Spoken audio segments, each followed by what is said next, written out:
இப்ராஹிம் நபி முஸ்லிமா அல்லது யூதரா? பொதுவாக இன்று முஹம்மது நபியை விமர்சிக்கக்கூடியவர்கள், அவர்களை தவறான வார்த்தை பேசக்கூடியவர்கள் நிறைய மக்கள் இருப்பார்கள். முஸ்லிமான பெரும்பாலான மக்கள் அவர்களை நபியாக ஏற்றுக்கொண்டாலும் ஆனால் அவர்களை விமர்சிக்கக்கூடிய மக்கள் நிறைய பேர் இருக்க தான் செய்கிறார்கள்.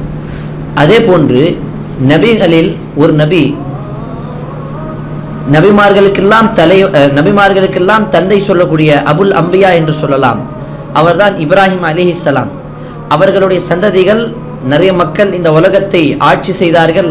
அவர்களுடைய பிள்ளைகளில் நிறைய மக்கள் முஸ்லீமாக இருந்து நபியாக அனுப்பப்பட்டிருக்கிறார்கள்.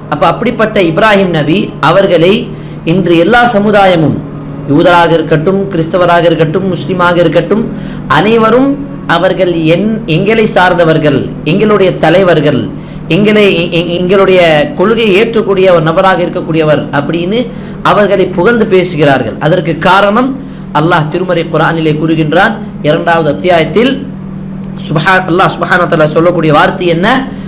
இப்ராஹிம் அலைஹிஸ்ஸலாம் அவர்களை இன்னி ஜாஇலுக லின்னாசி இமாமா, உங்களை இந்த மனிதர்களுக்கு, லின்னாசி, அல்லாஹ் அந்த இடத்தில் எந்த குறிப்பிட்ட மதத்தை சொல்லாமல் மக்களுக்கு ஒரு நல்ல தலைவராக உங்களை நாங்கள் நியமிப்போம்.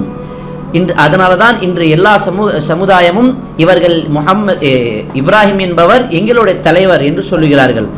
அல்லாஹ் சுப்ஹானஹு வ தஆலா இப்ராஹிம் அலைஹிஸ்ஸலாம் அவர்களை தலைவராக சொல்லிவிட்டான். இப்ராஹிம் அலைஹிஸ்ஸலாம் கிறிஸ்தவரா, யூதவரா அல்லது முஸ்லிமா, அல்லது அவர் எந்த மதத்தை சார்ந்தவர், அதை பற்றி இஸ்லாம் என்ன சொல்லுகிறது, குர்ஆனிலே அவர்களை பற்றி என்ன வருகிறது என்று இன்ஷா அல்லாஹ் சுருக்கமாக தெளிவாக ஆதாரத்தோடு பார்ப்போம்.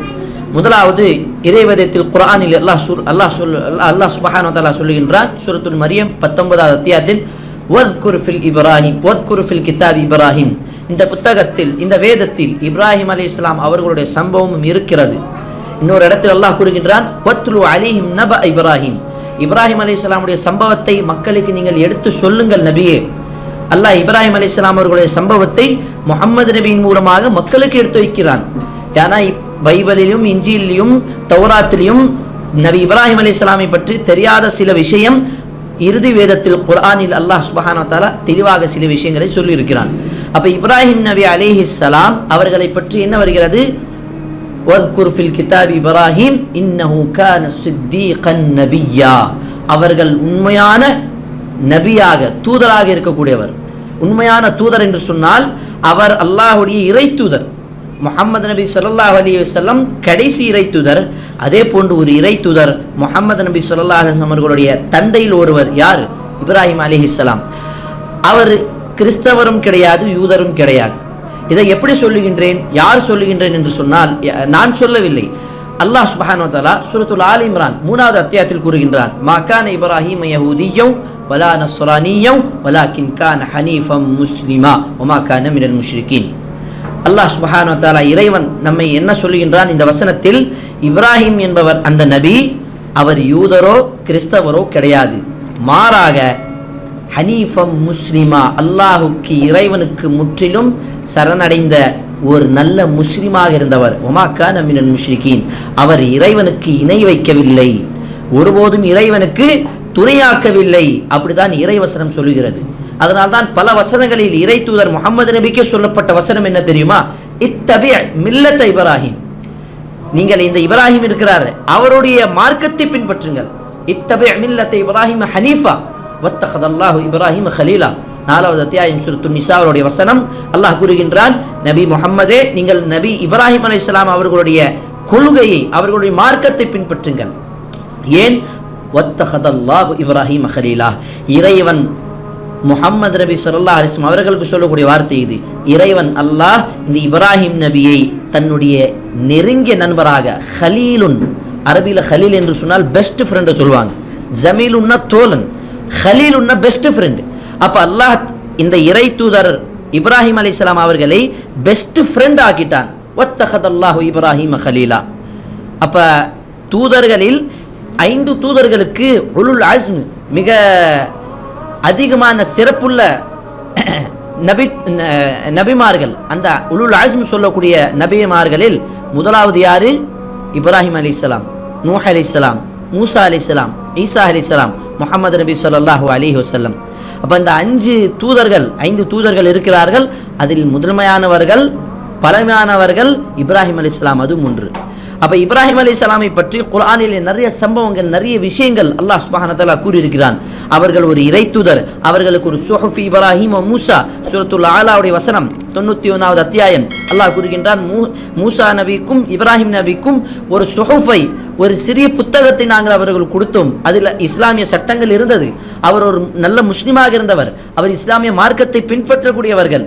இன்னி வஜ்ஜஹது வஜ்ஹி லில்லதி ஃபத்தர ஸமாவாதி வல் அர்த ஹனீஃபன் முஸ்லிமா, 6வது அத்தியாயம் சூரத்துல் அன்ஆமுடைய வசனம் அல்லாஹ் கூறுகின்றான், இப்ராஹிம் அலைஹிஸ்ஸலாம் அல்லாஹ்வுக்கே சரணடைந்து அவனுக்காக மட்டும் இபாதத் செய்து வணக்க வழிபாடு ஈடுபட்டிருந்தால், உண்மையான இறைவனை தேடினார்கள். சூரியனை பார்த்து அவன்தான் என்னுடைய இறைவன், சந்திரனை பார்த்து அவன்தான் என்னுடைய இறைவன், நட்சத்திரத்தை பார்த்து அவன்தான் என்னுடைய இறைவன், இவர்கள் தான் பெரியவர்கள், இவர்தான் என்னுடைய இறைவன் என்று சொல்லிவிட்டு கடைசியாக ஒரு முடிவுக்கு வந்தார்கள், இல்லை, இவர்கள் காலையில் வந்து மாலையில் மறைகிறார்கள், மாலையில் வந்து காலையில் மறைக்கிறார்கள், மறைந்து போறாங்க. அப்ப இவர்கள் என்னுடைய இறைவனாக இருக்க முடியாது. இறைவன் என்பவன் எப்போதும் மறைக்க முடியாது. அவன் எப்போதும் உயிரோடு இருக்கக்கூடியவன். அவன் மறைந்து போற அளவுக்கு அவ்வளோ ஒரு பலகீனமானவன் கிடையாது. அப்போதான் உண்மையான இறைவன் அவர்கள் தேடி, இறைவன் அவர்களுக்கு வசனத்தை இறக்கி நபியாக அனுப்பி அவர்களுக்கு தாவா எடுத்து வைக்க சொல்கிறான். உங்களுடைய ஊரில், உங்களுடைய குடும்பத்தில் இந்த இஸ்லாத்துடைய விஷயங்களை சொல்லுங்கள், உண்மையான இறைவன் யார் அப்படி அவங்களுக்கு எடுத்து வைங்க, இந்த சிலைகளை பற்றி அவங்களுக்கு புரிய வைங்க. அதனால்தான் அந்த சம்பவம் சூரத்துல் அம்பியா 21வது அத்தியாயத்தில் அல்லாஹ் சுப்ஹானஹு வ தஆலா இப்ராஹிம் நபியுடைய சம்பவத்தை சொல்லுகின்றான்.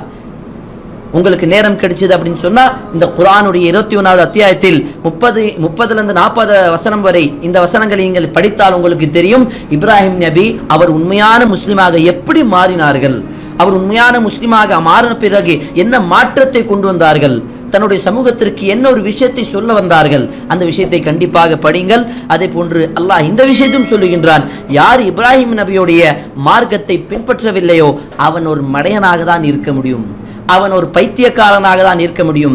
2வது அத்தியாயத்தில் அல்லாஹ் கூறுகின்றான், வமன் யர்கபு அன் மில்லத்தி இப்ராஹிம் இல்லா மன் ஸஃபிஹ நஃப்ஸஹ், யார் பைத்தியக்காராக இருக்கிறார்களோ அவர்கள் தான் இப்ராஹிமுடைய மார்க்கத்தை பின்பற்றாதவர்களாக இருப்பார்கள்.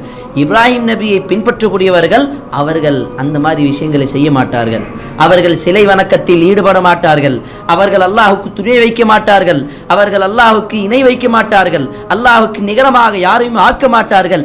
அவர்கள் ஒரு இறைவனை மட்டும்தான் வணங்கி இருப்பார்கள். அதனால்தான் மக்கா நகரத்தில் முஹம்மது நபி வாழக்கூடிய அந்த காலத்திலும் இப்ராஹிம் நபி அவர்களுக்குன்னு ஒரு அந்தஸ்து இருந்தது.